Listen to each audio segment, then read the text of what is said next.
ಈಗ ಆಲ್ರೆಡಿ ನಿನ್ನೆ ಹೈಕೋರ್ಟ್ ಏನ್ ತೀರ್ಪು ಕೊಟ್ಟಿದೆ ಅನ್ನೋದು ಇಡೀ ರಾಜ್ಯ ಕಂಡಿದೆ. ಇವತ್ತು ಜನಪ್ರತಿನಿಧಿಗಳ ಕೋರ್ಟ್ ಕೂಡ ಮುಖ್ಯಮಂತ್ರಿಗಳ ವಿರುದ್ಧ ತನಿಖೆಗೆ ಆದೇಶವನ್ನ ನೀಡಿದೆ. ಆದ್ರೆ ಇದು ಸಿದ್ದರಾಮಯ್ಯನವರಿಗೆ ಪ್ಲಸ್ಸಾ ಮೈನಸ್ಸಾ ಅಥವಾ ಏನಾಗುತ್ತೆ? ವಿಪಕ್ಷಗಳು ಕೇಳ್ತಿರುವಂತಹ ರಾಜೀನಾಮೆಯನ್ನ ನೀಡುವಂತಹ ಪ್ರಸಂಗ ಏನಾದರೂ ಸಿದ್ದರಾಮಯ್ಯನವರಿಗೆ ಬಂದ್ಬಿಟ್ಟಿದೆಯಾ?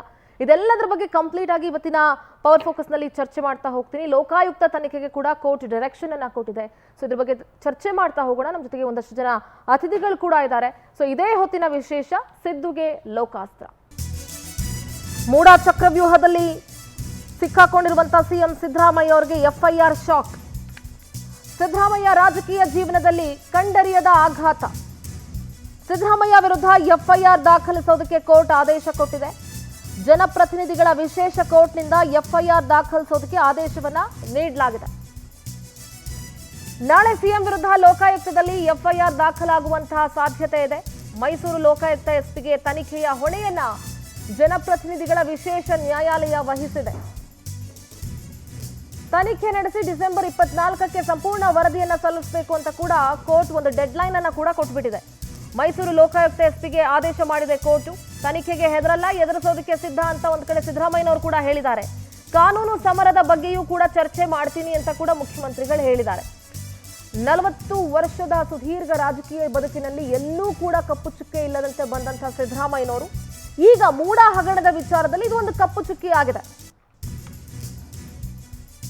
ನಾನು ಯಾವುದಕ್ಕೂ ಹೆದರೋದಿಲ್ಲ, ತನಿಖೆಗೆ ಸಿದ್ಧವಾಗಿದ್ದೇನೆ, ಕಾನೂನು ಹೋರಾಟವನ್ನ ಕೂಡ ಮುಂದುವರಿಸ್ತೀನಿ ಅಂತ ಸಿದ್ದರಾಮಯ್ಯನವರು ಹೇಳಿದ್ದಾರೆ. ಅಫ್ಕೋರ್ಸ್ ಸಿದ್ದರಾಮಯ್ಯನವರು ಮುಂದೆ ಹಲವು ಕಾನೂನು ಹೋರಾಟಕ್ಕೂ ಕೂಡ ಒಂದಷ್ಟು ಆಪ್ಷನ್ಗಳಿದ್ದಾವೆ. ಅವತ್ತು ಲೋಕಾಯುಕ್ತವನ್ನ ಹಲ್ಲಿಲ್ಲದ ಹಾವಿನಂತೆ ಮಾಡಿದ್ರು. ಇವತ್ತು ಅದೇ ಲೋಕಾಯುಕ್ತ ತನಿಖೆ ಬಲೆಗೆ ಸಿದ್ದರಾಮಯ್ಯ ಸಿಕ್ಕಾಕೊಂಡಿದ್ದಾರೆ.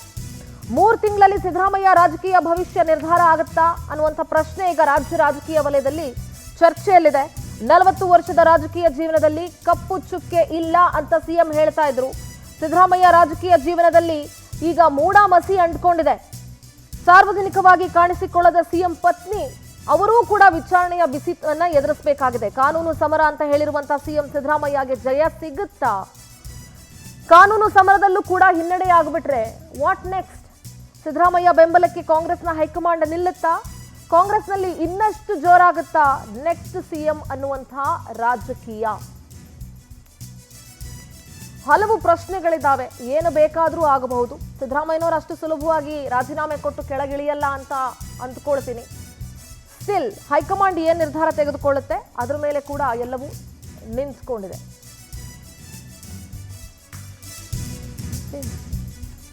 ಇನ್ನು ಕೋರ್ಟ್ ಆದೇಶವನ್ನ ನೀಡಿದ ನಂತರ ಮುಖ್ಯಮಂತ್ರಿಗಳು ಒಂದಷ್ಟು ಹೇಳಿಕೆಗಳನ್ನ ಕೊಟ್ಟಿದ್ದಾರೆ. ಡಿ ಕೆ ಶಿವಕುಮಾರ್ ಮಾತನಾಡಿದ್ದಾರೆ. ನರೇಂದ್ರ ಮೋದಿ ಅವರು ವಾಗ್ದಾಳಿಯನ್ನ ನಡೆಸಿದ್ರು ಭಾಷಣ ಮಾಡುವಾಗ ಸಿದ್ದರಾಮಯ್ಯನವರ ಮೇಲೆ.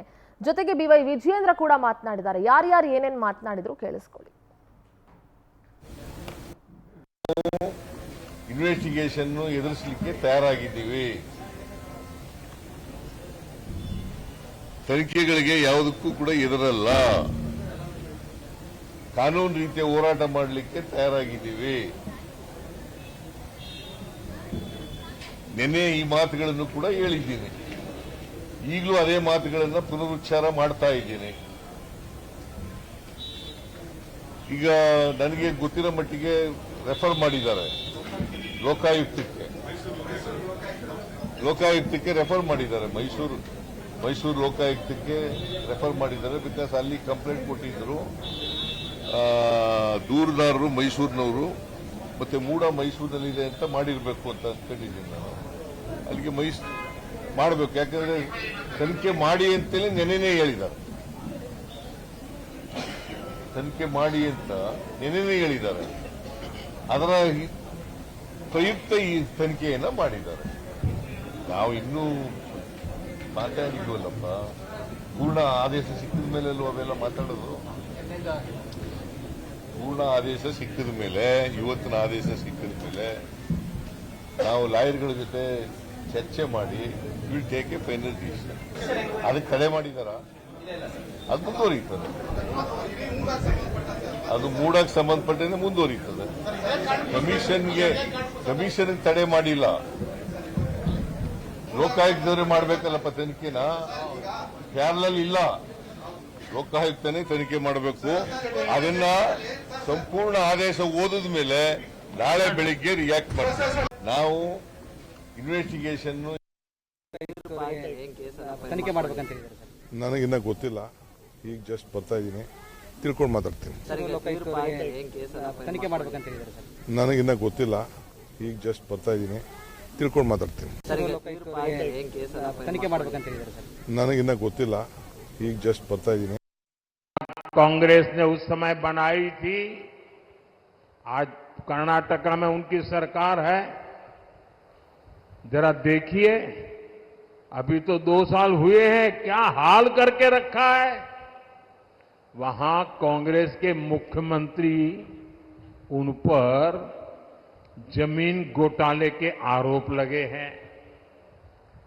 जब इसकी जांच शुरू हुई तो कर्नाटका के मुख्यमंत्री हाईकोर्ट चले गए। हाईकोर्ट ने भी उनको एक और डंडा मारा। उन्होंने कहा कोई मदद नहीं होगी, और कल ही हाईकोर्ट ने साफ साफ कहा। ಒಬ್ಬ ಮುಖ್ಯಮಂತ್ರಿಗಳ ವಿರುದ್ಧ ಆರೋಪಗಳು ಕೇಳಿ ಬಂದಾಗ ತನಿಖೆ ನಡೀತಕ್ಕಂಥ ಹಂತದಲ್ಲಿ, ತನಿಖೆ ಶುರುವಾಗ್ತಕ್ಕಂಥ ಹಂತದಲ್ಲಿ ಒಂದು ಲೋಕಾಯುಕ್ತ ಪೊಲೀಸರಿಂದ ಈ ತನಿಖೆ ಮಾಡೋದಕ್ಕೆ ಸಾಧ್ಯನಾ? ಅದು ಕೂಡ ಮೈಸೂರಿನ ಲೋಕಾಯುಕ್ತ ಪೊಲೀಸರು, ಮುಖ್ಯಮಂತ್ರಿಗಳ ತವರು ಜಿಲ್ಲೆಯಲ್ಲಿರ್ತಕ್ಕಂಥ ಲೋಕಾಯುಕ್ತ ಪೊಲೀಸ್ ಇರ್ಬೋದು, ರಾಜ್ಯದಲ್ಲಿರ್ತಕ್ಕಂಥ ಲೋಕಾಯುಕ್ತ ಪೊಲೀಸರಿಂದ ಯಾವುದೇ ರೀತಿ ನ್ಯಾಯಬದ್ಧವಾಗಿರ್ತಕ್ಕಂಥ ತನಿಖೆ ನಡೆಯೋದಕ್ಕೆ ಅಸಾಧ್ಯ. ಇವತ್ತು ಕೋರ್ಟ್ ಆದೇಶ ಮಾಡಿರ್ಬೋದು ಲೋಕಾಯುಕ್ತ ಪೊಲೀಸರು ತನಿಖೆ ಮಾಡಲಿ ಅಂತೇಳಿ, ಆದರೆ ನಾನು ಇವತ್ತು ಆಗ್ರಹವನ್ನು ಮಾಡ್ತೇನೆ ಮಾನ್ಯ ಮುಖ್ಯಮಂತ್ರಿಗಳಿಗೆ. ತಡ ಮಾಡದೆ ಚರ್ಚೆಯನ್ನು ಆರಂಭಿಸ್ತೀನಿ. ನಮ್ಮ ಜೊತೆಗೆ ಚರ್ಚೆಯಲ್ಲಿ ಪವರ್ ಟಿವಿಯ ಮುಖ್ಯಸ್ಥರಾಗಿರುವಂತಹ ರಾಕೇಶ್ ಶೆಟ್ಟಿ ಸರ್ ಇದ್ದಾರೆ. ಸರ್ ನಮಸ್ತೆ, ಕಾರ್ಯಕ್ರಮಕ್ಕೆ ಸ್ವಾಗತ. ಹೈಕೋರ್ಟ್ನ ವಕೀಲರಾಗಿರುವಂತಹ ಸುನಿಲ್ ಕುಮಾರ್ ಅವರಿದ್ದಾರೆ. ಸುನಿಲ್ ಜಿ ನಮಸ್ತೆ, ಕಾರ್ಯಕ್ರಮಕ್ಕೆ ಸ್ವಾಗತ. ಹಿರಿಯ ಪತ್ರಕರ್ತರಾದಂತಹ B V Shivashankar sir join ಆಗಿದ್ದಾರೆ. ಸರ್ ನಮಸ್ತೆ, ಕಾರ್ಯಕ್ರಮಕ್ಕೆ ಸ್ವಾಗತ ನಿಮಗೆ. ಬಿಜೆಪಿ ವಕ್ತಾರರು ಕಾಂತಿ ಶೆಟ್ಟಿ ಅವರಿದ್ದಾರೆ. ಕಾಂತಿಜಿ ನಮಸ್ತೆ, ಕಾರ್ಯಕ್ರಮಕ್ಕೆ ಸ್ವಾಗತ. ಕಾಂಗ್ರೆಸ್ ವಕ್ತಾರರು ಮಂಜುನಾಥ್ ಅದ್ದೆ ಅವರಿದ್ದಾರೆ. ನಮಸ್ತೆ ಮಂಜುನಾಥ್ ಅವರೇ, ಕಾರ್ಯಕ್ರಮಕ್ಕೆ ಸ್ವಾಗತ. ಸರ್, ನಿನ್ನೆ ತೀರ್ಪು ಜೊತೆಗೆ ಇವತ್ತು ಜನಪ್ರತಿನಿಧಿಗಳು ನೀಡಿದಂತಹ ತೀರ್ಪು ಎಲ್ಲೊಂದು ಕಡೆ ಕಾಂಗ್ರೆಸ್ನಲ್ಲಿ ಸಾಕಷ್ಟು ಬದಲಾವಣೆಗೆ ಕಾರಣ ಆಗುತ್ತೆ ಅಂತ ಪೊಲಿಟಿಕಲಿ ಮಾತನಾಡ್ತಾ ಇದ್ರು. ಲೀಗಲಿ ಮುಖ್ಯಮಂತ್ರಿಗಳು ಇದರಲ್ಲಿ ಎಷ್ಟು ಸಿಕ್ಕಾಕೊಂಡಿದ್ದಾರೆ ಅಥವಾ ಎಷ್ಟು ಸೇಫ್ ಆಗಿದ್ದಾರೆ?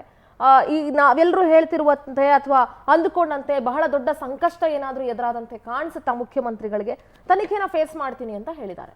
ಅಂಡ್ ಅವರನ್ನು ನೋಡಿದಾಗ ಬಹಳ ಕೂಲ್ ಆಗಿದ್ದಂತೆ ಕಾಣಿಸ್ತಾ ಇತ್ತು. ನಿನ್ನೆ 6 ಗಂಟೆಯ ಡಿಸ್ಕಷನಲ್ಲಿ ನಾವು ಏನು ಹೇಳಿದ್ವಿ, ಐ ಥಿಂಕ್ ಇವತ್ತು ಅದು ಪ್ರಿಂಟೌಟ್ ಬಂದಂಗಿದೆ. We are discussed what all the options and what all the possibilities ಅಂತ ನಿನ್ನೆ ನಾವು ಹೇಳಿದ್ವಿ. That's what today it is happened. Possibility ಅಂತ ನಾವು ಏನು ಮಾತಾಡಿದ್ದೀವಿ ಅದು ಇವತ್ತಾಗಿದ್ದೆ. ಎಲ್ಲೋ ಬಹುದೊಡ್ಡ ಹಗರಣ ಕಾಂಗ್ರೆಸ್ನವರು ಮಾಡಿದರು, ಸಿದ್ದರಾಮಯ್ಯನವರು ಮಾಡಿದರು. ನಾಟ್ ಆನ್ ದಿಸ್ ಟರ್ಮ್, ಈ ಟರ್ಮಲ್ಲಿ ಮಾಡಿದಂಥ ಹಗರಣ ಅಲ್ಲ. ಇಟ್ ಈಸ್ ಫ್ರಮ್ 1992 ಟು 2021ವರೆಗಿನ ಒಂದು ಸಿನಾಪ್ಸಿಸನ್ನು ನಾವು ಡಿಸ್ಕಸ್ ಮಾಡಿ, ಈಗಿನ ಸಿದ್ದರಾಮಯ್ಯನವರ ಮೇಲೆ ಅವರು ಹೇಳಿದಂಗೆ ನನ್ನ ಮೇಲೆ ಮಸಿ ಬೆಳೀತಾರೆ ಅಂತ ಹೇಳ್ತಾರೆ. ಇವರು ಹೇಳ್ತಾರೆ ಸಿದ್ದರಾಮಯ್ಯ ಈಸ್ ನಾಟ್ ಕ್ಲೀನ್ ನಾವು ಅಂತ ಹೇಳುವಂತಹ ಸ್ಟೇಟ್ಮೆಂಟ್ಗಳು. ಬಟ್ ಹಿಯರ್ ಇವತ್ತಿನ ಜಡ್ಜ್ಮೆಂಟ್ಗಳನ್ನು ನೋಡಿದ ಪ್ರಕಾರ, ನಿನ್ನೆಯ ಹೈಕೋರ್ಟಿನ ಜಡ್ಜ್ಮೆಂಟ್ಗಳನ್ನು ನೋಡಿದ ಪ್ರಕಾರ ಎಲ್ಲರೂ ನಾವು ಇದು ಸಿದ್ದರಾಮಯ್ಯನವರ ಎಗೇನ್ಸ್ಟ್ ಬಂದಿದೆ ಹೇಳೋದಕ್ಕಿಂತಲೂ ಕೂಡ somewhere I am feeling day by day Siddaramaiah is getting even in other side little stronger. ಪಾರ್ಟಿಯಿಂದನೂ ಬೆಂಬಲ ಮಾತ್ರ ಅಲ್ಲ, legally also Siddaramaiah is getting little bit safer side ಅಂತ ನನಗೆ ಅನಿಸ್ತಾ ಇದೆ ಇವತ್ತಿನ ಆರ್ಡರ್ಗಳನ್ನು ಮತ್ತು ನಿನ್ನೆ ಆರ್ಡರ್ಗಳನ್ನು ನೋಡಿದಾಗ.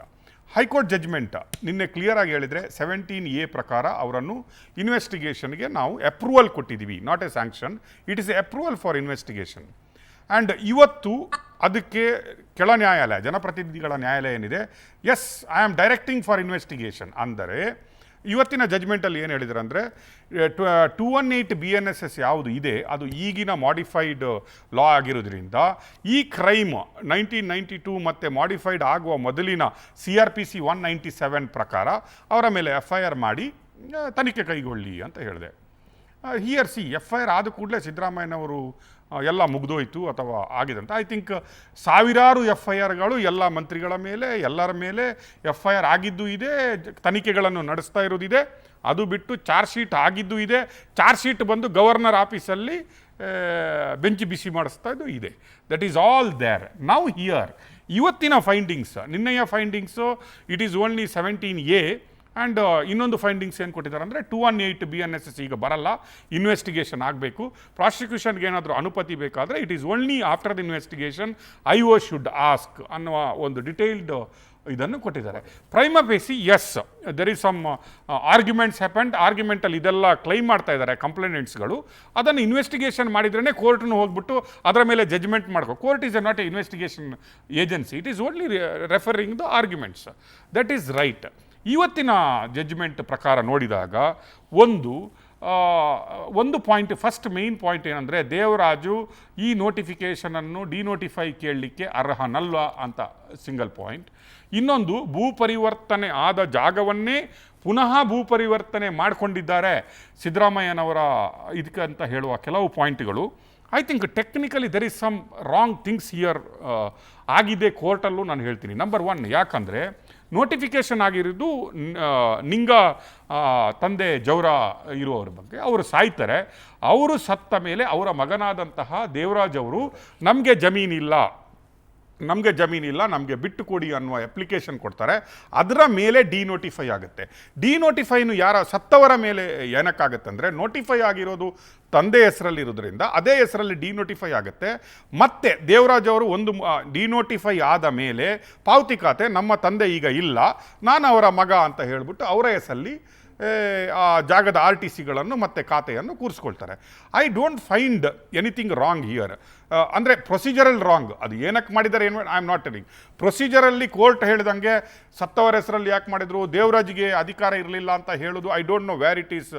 Judge is found that point. Second, ಭೂ ಪರಿವರ್ತನೆವಾದ ಜಾಗವನ್ನು ಇನ್ನೊಮ್ಮೆ ಭೂ ಪರಿವರ್ತನೆ ಮಾಡಿದ್ದಾರೆ ಅನ್ನುವ ಒಂದು findings. It is very shocking. ಯಾಕಂದರೆ ಭೂ ಪರಿವರ್ತನೆ ಮಾಡಿರೋದು ಮೂಡದವರು. ಆ ಜಾಗವನ್ನು ಸ್ಕೆಚ್ ಮಾಡಿಬಿಟ್ಟು ಅದನ್ನು ಒಂದು ಬಡಾವಣೆ ಮಾಡಬೇಕಂತ ಮಾಡ್ತಾ ಇರೋದವರು ಮೂಡದವರು ಮಾಡಿರ್ತಾರೆ. ಅಲ್ಲಿನೂ ಕೆಲವು ಸೈಟ್ಗಳು ಮತ್ತು ಏನು ಒಂದು ಉದ್ಯಾನವನ ಸೃಷ್ಟಿ ಮಾಡಲಿಕ್ಕೆ ಅಂತ ಒಂದು ಸ್ಕೆಚ್ ಇರುತ್ತೆ. ಬಟ್ ಆಫ್ಟರ್ ದ ರಿಕ್ವೆಸ್ಟ್ ಇದನ್ನು ಡಿನೋಟಿಫೈ ಮಾಡ್ತಾರೆ. ಡಿನೋಟಿಫೈ ಮಾಡಿದ ಮೇಲೆ ಭೂ ಪರಿವರ್ತನೆಯ ವಿಷಯ ಬರಲ್ಲ. Because land again goes to the original status. ಅಂದರೆ ಅದು ಕೃಷಿ ಭೂಮಿ ಆಗಿಬಿಡುತ್ತೆ. ಮೂಡ ಮಾಡಿದ ಭೂ ಪರಿವರ್ತನೆ ಅಲ್ಲಿ ಯಾವ ಲೆಕ್ಕಕ್ಕೂ ಬರಲ್ಲ. ಭೂ ಪರಿವರ್ತನೆ ಯಾವಾಗದು ಡಿನೋಟಿಫೈ ಮಾಡ್ತಾರೆ, ಡಿನೋಟಿಫೈ ಮಾಡುವಾಗ ಅದು ಕೃಷಿ ಭೂಮಿಗೆ ಆಗಿಯೇ ಅದನ್ನು ಡಿನೋಟಿಫೈ ಮಾಡೋದು. ಅವನು ರಿಕ್ವೆಸ್ಟ್ ಕೊಡೋದೆ ನನ್ನ ಹತ್ರ ಯಾವುದೇ ಕೃಷಿ ಭೂಮಿಗಳಿಲ್ಲ, ನನಗೆ ಉಳ್ಕೊಳ್ಳಿಕ್ಕೆ ಜಾಗ ಬೇಕು, ನನ್ನ ಜೀವನಾಧಾರದ ಇದು ಜಾಗ, ನಮ್ಮ ಕುಟುಂಬಕ್ಕೆ ಬೇರೆ ಜಾಗ ಇಲ್ಲ ಅಂತ ಕೊಟ್ಟಾಗ ಡಿನೋಟಿಫೈ ಗವರ್ಮೆಂಟ್ ಮಾಡಿದ ಕೂಡಲೇ ಆಟೋಮೆಟಿಕಲಿ ದ್ಯಾಟ್ ಸ್ಟೇಟಸ್ ಆಫ್ ಭೂ ಪರಿವರ್ತನೆ ಇಟ್ ಲಾಸ್ಟ್ ದಟ್ ಸ್ಟೇಟಸ್. ಅದು ಪುನಃ ಅಗ್ರಿಕಲ್ಚರಲ್ ಲ್ಯಾಂಡ್ ಆಗಿ ಬರುತ್ತೆ. ಸಿದ್ದರಾಮಯ್ಯನವರ ಅಥವಾ ಸಿದ್ದರಾಮಯ್ಯನವರ ಸಂಬಂಧಿಕರು ಪಡ್ಕೊಂಡ ನಂತರ ಅದನ್ನು ಪುನಃ ಭೂ ಪರಿವರ್ತನೆ ಮಾಡ್ತಾರೆ ಅಂತ ಹೇಳುವ ಪಾಯಿಂಟಲ್ಲಿ I don't think so technically there is any point. Number 3, ನಾವೀಗ ಮಾತಾಡ್ತಾ ಇರೋದು ಅದು ಮೊದಲೇ ಅಲ್ಲಿ ಸೈಟ್ ಆಗಿತ್ತು, ಮೊದಲೇ ಅಲ್ಲಿ ಉದ್ಯಾನವನ ಆಗಿತ್ತು ಅನ್ನೋದಕ್ಕೆ proof what you are producing that is only ನಮ್ಮದು ಮ್ಯಾಪ್ ಏನಿದೆ, ಏನು ಏನು ಅಪ್ರೂವ್ಡ್ ಲೇಔಟ್ ಪ್ಲ್ಯಾನ್ ಇದೆ ಅದನ್ನು ನಾವು ತೋರಿಸ್ತಿದ್ದೀವಿ ವಿನಃ ಎಲ್ಲಿನೂ ಆ ಜಾಗ ಅಲೌಟ್ ಆಗಿತ್ತು, ಆ ಜಾಗ ಅಲ್ಲಿ ಉದ್ಯಾನವನ ಆಗಿತ್ತು ಅನ್ನೋದಕ್ಕೆ ಯಾವುದು ಫೋಟೋಗ್ರಫಿ ಅಥವಾ ಯಾವುದೇ ಒಂದು ಪಿಕ್ಚರ್ಗಳಾಗಲಿ ಇಲ್ಲಿವರೆಗೆ ಯಾರೂ ಅದನ್ನು ಪ್ರೊಡ್ಯೂಸ್ ಮಾಡಿಲ್ಲ. ಈಗ ಬೆಂಗಳೂರಲ್ಲಿ ನಾವು ನೋಡಲಿಕ್ಕೆ ಹೋದರೆ ಎಷ್ಟೋ BDA ಅಪ್ರೂವ್ಡ್ ಲೇಔಟ್ಗಳು, ಎಷ್ಟೋ BDA ಅಪ್ರೂವ್ಡ್ ಅಥವಾ BBMP ಅಪ್ರೂವ್ಡ್ ಲೇಔಟ್ಗಳು ಅಥವಾ ಬೈಯಪ್ಪ ಅಪ್ರೂವ್ಡ್ ಲೇಔಟ್ಗಳು, ಅದರ ಲೇಔಟ್ ಪ್ಲ್ಯಾನ್ಗಳು ಅಪ್ರೂವ್ಡ್ ಪ್ಲ್ಯಾನ್ಗಳಿದ್ದಾವೆ. ಅಲ್ಲಿ ಉದ್ಯಾನವನಗಳೇ ಇಲ್ಲ, ಅಲ್ಲಿ ಸೈಟ್ಗಳೇ ಇಲ್ಲ, ಅಲ್ಲಿದ್ದು ಡಿನೋಟಿಫೈ ಆಗಿದೆ, ಅಲ್ಲಿದ್ದು ಈಗಲೂ ಸೈಟ್ಗಳು ತೋರಿಸ್ತಾ ಇದ್ದಾವೆ. ಅಂದ ಮಾತ್ರಕ್ಕೆ ಈಗ ಸಿದ್ದರಾಮಯ್ಯ ಅವರು ಲಿಟಲ್ ಬಿಟ್ ಸೇಫ್ ಅಂತ ನಾನು ಯಾಕೆ ಹೇಳ್ತಾ ಇದ್ದೀನಿ ಅಂದರೆ, ಸಿದ್ದರಾಮಯ್ಯನವರ ಮೇಲೆ ಈಗ FIR ಆಗ್ತಾ ಇರೋದು CRPC 197 ಪ್ರಕಾರ. Judge ordered for, if I am not wrong, because he is not ordering in 218 BNSS, he want to order that CRPC 197 ಪ್ರಕಾರ FIR ಮಾಡಿದ್ದಾರೆ. Not on 17A is just a investigation. Now he is ordered for a FIR. ಲೋಕಾಯುಕ್ತಕ್ಕೆ ಕೊಟ್ಟಿದ್ದಾರೆ ಈಗ. Now what is happened? It is not under PC Act. ಇವತ್ತು ಎಲ್ಲೂ judge ಅದನ್ನು prevention of corruption ಆ್ಯಕ್ಟ್ನ ಮುಖಾಂತರ ನೀವು ಅದನ್ನು ಇನ್ವೆಸ್ಟಿಗೇಷನ್ ಮಾಡಬೇಕು, ಅಥವಾ 19 ನೀವು again go back to the governor and ask for permission for 19 prosecution prima facie ಇದೆಲ್ಲ ಕಂಡುಹಿಡಿದಿದ್ದೀನಿ ನಾನು. Yes, there is a case of prevention of corruption ಆ್ಯಕ್ಟಲ್ಲಿ ಬರೋದು.